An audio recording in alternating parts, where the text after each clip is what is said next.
महाभारत युद्ध आरंभ होने के ठीक पहले भगवान श्री कृष्ण ने अर्जुन को जो उपदेश दिया वो श्रीमद् भगवत गीता के नाम से प्रसिद्ध है। यह उपदेश गीत के रूप में दिया गया था, इसलिए इसे गीता कहा जाता है, तथा गीत के रूप में यह उपदेश भगवान श्री कृष्ण के द्वारा दिया गया था, इसलिए इसे भगवत गीता कहा जाता है। भगवत अर्थात भगवान और गीता अर्थात गीत। यह महाभारत के भीष्म पद का अंग है। गीता में 18 अध्याय और 700 श्लोक हैं। हिंदू पौराणिक कथाओं के अनुसार श्रीमद् भगवत गीता भगवान श्री गणेश द्वारा लिखी गई थी, जैसा कि उन्हें ऋषि वेद व्यास ने बताया था। भगवत गीता धर्म, आस्तिक, भक्ति और मोक्ष के यौगिक आदर्श के बारे में विभिन्न हिंदू विचारों का संश्लेषण प्रस्तुत करती है। गीता में आत्मा, परमात्मा, भक्ति, कर्म, जीवन आदि का वृहद रूप से वर्णन किया गया है। गीता से हमें यह ज्ञान मिलता है कि व्यक्ति को केवल अपने कर्म पर ध्यान देना चाहिए, साथ ही कर्म करते समय इस बात का ध्यान रखना चाहिए कि हम जो भी कर्म कर रहे हैं उसका फल हमें निश्चित ही प्राप्त होगा। गीता पढ़ने वाले व्यक्ति को सच और झूठ, ईश्वर और जीव का ज्ञान हो जाता है, उसे अच्छे और बुरे की समझ आ जाती है।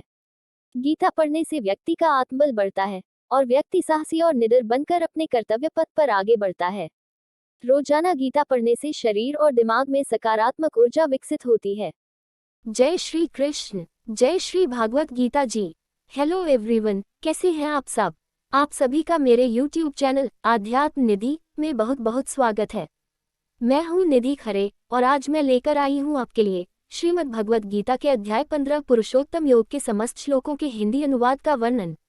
आज के इस वीडियो में आप जानेंगे कि श्री कृष्ण किस प्रकार संसार को उल्टे वृक्ष की तरह बताकर भगवत प्राप्ति के उपायों, जीवात्मा के विषय का विशद विवेचन, प्रभाव सहित परमेश्वर के स्वरूप और अक्षर पुरुषोत्तम के विषय के विशद का वर्णन करते हैं। तो इस वीडियो को आप बिना स्किप किए एंड तक पूरा जरूर देखिएगा और मेरे चैनल को लाइक, शेयर, सब्सक्राइब और बेल नोटिफिकेशन में ऑल सिलेक्ट करना बिल्कुल भी मत भूलिएगा, जिससे कि आप मेरे सभी लेटेस्ट वीडियो सबसे पहले देख सकें। आप मुझे इंस्टाग्राम और फेसबुक पेज पर भी फॉलो कर सकते हैं। तो आइए मेरे साथ ज्ञान प्राप्त करते हैं श्रीमद् भगवत गीता के अध्याय 15 का। श्री भगवान ने कहा, हे अर्जुन, इस संसार को अविनाशी वृक्ष कहा गया है, जिसकी जड़ें ऊपर की ओर हैं और शाखाएं नीचे की ओर, तथा इस वृक्ष के पत्ते वैदिक स्तोत्र हैं। जो इस अविनाशी वृक्ष को जानता है वही वेदों का जानकार है। इस संसार रूपी वृक्ष की समस्त योनियां रूपी शाखाएं नीचे और ऊपर सभी ओर फैली हुई हैं। इस वृक्ष की शाखाएं प्रकृति के तीनों गुणों द्वारा विकसित होती है। इस वृक्ष की इंद्रिय विषय रूपी कोम्पले हैं। इस वृक्ष की जड़ों का विस्तार नीचे की ओर भी होता है, जो कि सकौम कर्म रूप से मनुष्यों के लिए फल रूपी बंधन उत्पन्न करती है। इस संसार रूपी वृक्ष के वास्तविक स्वरूप का अनुभव इस जगत में नहीं किया जा सकता है, क्योंकि न तो इसका आदि है और न ही इसका अंत है और न ही इसका कोई आधार ही है। अत्यंत दृढ़ता से स्थित इस वृक्ष को केवल वैराग्य रूपी हथियार के द्वारा ही काटा जा सकता है। वैराग्य रूपी हथियार से काटने के बाद मनुष्य को उस परम लक्ष्य परमात्मा के मार्ग की खोज करनी चाहिए। जिस मार्ग पर पहुंचा हुआ मनुष्य इस संसार में फिर कभी वापस नहीं लौटता है। फिर मनुष्य को उस परमात्मा के शरणागत हो जाना चाहिए, जिस परमात्मा से इस आदि रहित संसार रूपी वृक्ष की उत्पत्ति और विस्तार होता है। जो मनुष्य मान प्रतिष्ठा और मोह से मुक्त है तथा जिसने सांसारिक विषयों में लिप्त मनुष्यों की संगति को त्याग दिया है, जो निरंतर परमात्म स्वरूप में स्थित रहता है, जिसकी सांसारिक कामनाएं पूर्ण रूप से समाप्त हो चुकी है और जिसका सुख दुख नाम का भेद समाप्त हो गया है, ऐसा मोह से मुक्त हुआ मनुष्य उस अविनाशी परम पद परम धाम को प्राप्त करता है। उस परम धाम को न तो सूर्य प्रकाशित करता है, न चंद्रमा प्रकाशित करता है और न ही अग्नि प्रकाशित करती है। जहाँ पहुंचकर कोई भी मनुष्य इस संसार में वापस नहीं आता है, वही मेरा परम धाम है। हे अर्जुन, संसार में प्रत्येक शरीर में स्थित जीवात्मा मेरा ही सनातन अंश है, जो कि मन सहित 6 इंद्रियों के द्वारा प्रकृति के अधीन होकर कार्य करता है। शरीर का स्वामी जीवात्मा 6 इंद्रियों के कार्यों को संस्कार रूप में ग्रहण करके एक शरीर का त्याग करके दूसरे शरीर में उसी प्रकार चला जाता है, जिस प्रकार वायु गंध को एक स्थान से ग्रहण करके दूसरे स्थान में ले जाती है। इस प्रकार दूसरे शरीर में स्थित होकर जीवात्मा कान, आँख, त्वचा, जीभ, नाक और मन की सहायता से ही विषयों का भोग करता है। जीवात्मा शरीर का किस प्रकार त्याग कर सकती है, किस प्रकार शरीर में स्थित रहती है और किस प्रकार प्रकृति के गुणों के अधीन होकर विषयों का भोग करती है, मूर्ख मनुष्य कभी भी इस प्रक्रिया को नहीं देख पाते हैं। केवल वही मनुष्य देख पाते हैं जिनकी आंखें ज्ञान के प्रकाश से प्रकाशित हो गई हैं।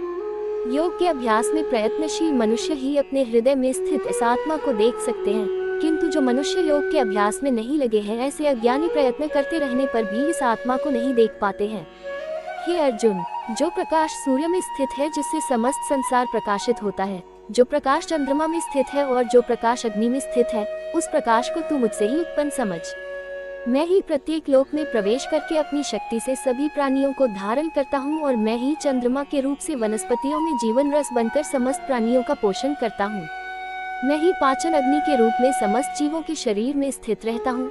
मैं ही प्राण वायु और अपान वायु को संतुलित रखते हुए 4 प्रकार के चबाने वाले, पीने वाले, चाटने वाले और चूसने वाले अन्नों को पचाता हूँ। मैं ही समस्त जीवों के हृदय में आत्मा रूप में स्थित हूँ। मेरे द्वारा ही जीव को वास्तविक स्वरूप की स्मृति, विस्मृति और ज्ञान होता है। मैं ही समस्त वेदों के द्वारा जानने योग्य हूँ। मुझसे ही समस्त वेद उत्पन्न होते हैं और मैं ही समस्त वेदों को जानने वाला हूँ। हे अर्जुन, संसार में 2 प्रकार के ही जीव होते हैं, एक नाशवान अक्षर और दूसरे अविनाशी अक्षर। इनमें समस्त जीवों के शरीर तो नाशवान होते हैं और समस्त जीवों की आत्मा को अविनाशी कहा जाता है, परंतु इन दोनों के अतिरिक्त एक श्रेष्ठ पुरुष है जिसे परमात्मा कहा जाता है। वह अविनाशी भगवान तीनों लोकों में प्रवेश करके सभी प्राणियों का भरण पोषण करता है। क्योंकि मैं ही क्षर और अक्षर दोनों से परिस्थित सर्वोत्तम हूँ, इसलिए संसार में तथा वेदों में पुरुषोत्तम रूप में विख्यात हूँ। हे भरतवंशी अर्जुन, जो मनुष्य इस प्रकार मुझको संशय रहित होकर भगवान रूप से जानता है, वह मनुष्य मुझे ही सब कुछ जानकर सभी प्रकार से मेरी ही भक्ति करता है। हे निष्पाप अर्जुन, इस प्रकार यह शास्त्रों का अति गोपनीय रहस्य मेरे द्वारा कहा गया है। हे भरतवंशी, जो मनुष्य इस परम ज्ञान को इसी प्रकार से समझता है वह बुद्धिमान हो जाता है और उसके सभी प्रयत्न पूर्ण हो जाते हैं। तो आज के इस वीडियो को मैं करती हूँ यहीं पर खत्म। आशा करती हूँ कि आपको श्रीमद् भगवद गीता के अध्याय 15 का संपूर्ण ज्ञान प्राप्त हो ही गया होगा। यदि आपको मेरा ये वीडियो अच्छा लगा हो तो इसे लाइक व शेयर अवश्य करें और यदि आप मेरे चैनल पर नए हैं तो चैनल को सब्सक्राइब करके बेल नोटिफिकेशन में ऑल सेलेक्ट जरूर करें, जिससे कि आप मेरे सभी लेटेस्ट वीडियो सबसे पहले देख सकें। तो जल्द ही मिलते हैं एक नए वीडियो में, तब तक के लिए गुड बाय, टेक केयर। जय श्री कृष्ण, जय श्री भागवत गीता जी।